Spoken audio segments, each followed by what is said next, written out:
बिस्मिल्लाहिर्रहमानिर्रहीम। अस्सलाम वालेकुम व्यूअर्स, कैसे हैं आप सब? आई होप आप सब ठीक होंगे। तो आज मैं आपके लिए लेकर आई हूँ कराची के फेमस काठियावाड़ी छोले की रेसिपी, जो खाने में बहुत ही डिलीशियस होते हैं। काठियावाड़ी छोले बनाना बहुत ही इजी है। आप इस रेसिपी को रमज़ान में भी इंजॉय कर सकते हैं। तो वीडियो को बिना स्किप किए पूरा एंड तक लाजमी देखिएगा। तो चलिए फिर बनाना स्टार्ट करते हैं।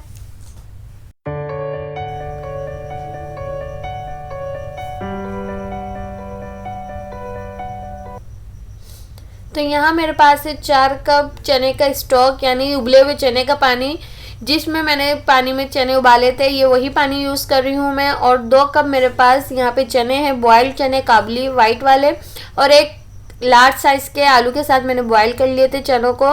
तो चने बिल्कुल परफेक्ट डन है, 99% पके हुए हैं, कोई कसर बाकी नहीं है चनों में। और नमक मैं हस्बे ज़रूरत ऐड कर रही हूँ। रेड चिली फ्लेक्स 1 टीस्पून, हल्दी हाफ़ टी स्पून और लाल मिर्च powder half tea spoon add कर रही हूँ। स्पाइसेस आप अपनी मर्ज़ी से कम ज़्यादा कर सकते हैं, जितनी आपको पसंद है आप उतनी रखिएगा। तो साथ ही साथ ज़ीरा पाउडर ऐड किया हुआ है, भुना हुआ कुटा हुआ ज़ीरा है 1 टीस्पून। तो ये बनाना बहुत ही इजी है, बहुत ही आसान तरीके से ये चने बनकर तैयार होते हैं। सिर्फ हमें इसमें एक उबाल लाना है। उबाल लाने के बाद जो है हम इसमें ऐड करेंगे इमली का पल्प। तो यहाँ देखें मेरे पास है 1/3 कप इमली का पल्प। इमली का पल्प भी आप अपने हस्बे ज़रूरत कम ज़्यादा कर सकते हैं, जितना आप खट्टा पसंद करते हो। तो यहाँ देखें मैंने ऐड कर दिया इमली का पल्प। उबाल आने के बाद ऐड करिएगा, और इसके बाद इसको हम कवर करके तकरीबन 4 से 5 मिनट पकाएंगे। हरी मिर्च मैं इसमें ऐड करूँ, सिर्फ 2 हरी मिर्चों को मैंने बारीक चॉप्ड किया है। अच्छे से मिक्स करने के बाद जो है मैं इसको कवर करके रख दूँगी 4 से 5 मिनट। सिर्फ 4 से 5 मिनट हमें इसे कुक करना है, आपको इससे ज़्यादा टाइम नहीं लगेगा इसको पकाने में।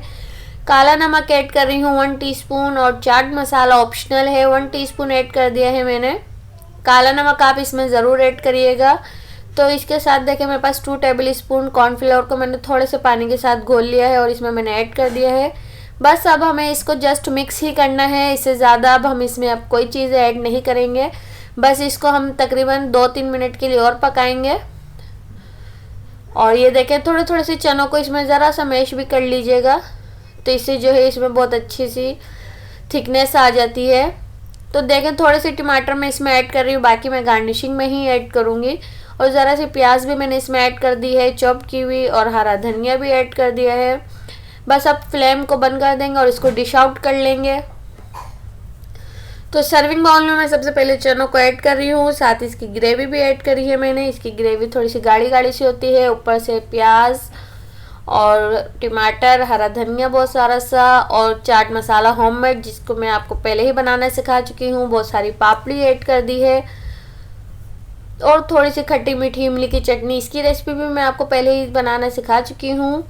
तो देखें कितनी मज़ेदार सी और झटपट सी रेसिपी बनकर तैयार हो गई है। कम वक्त में आप अपना टाइम बचाएं, और देखें इतनी आसान सी रेसिपी आप बनाकर तैयार करें, और मज़ेदार भी बहुत होती है। तो आई होप व्यूअर्स आज की रेसिपी आपको पसंद आई होगी। पसंद आई हो तो लाइक और शेयर ज़रूर करिएगा, और चैनल पर नए हैं तो चैनल को सब्सक्राइब करिएगा, बेल आइकन को भी क्लिक करिएगा, इससे आपको मेरे आने वाली न्यू रेसिपीज़ की नोटिफिकेशन सबसे पहले मिलेगी। तब तक के लिए अपना और अपने प्यारों का बहुत सारा ख्याल रखिएगा, और मुझे अपनी दुआ में याद रखिए। तो फिर मिलेंगे इंशाल्लाह एक नई रेसिपी के साथ। तब तक के लिए अल्लाह हाफिज़।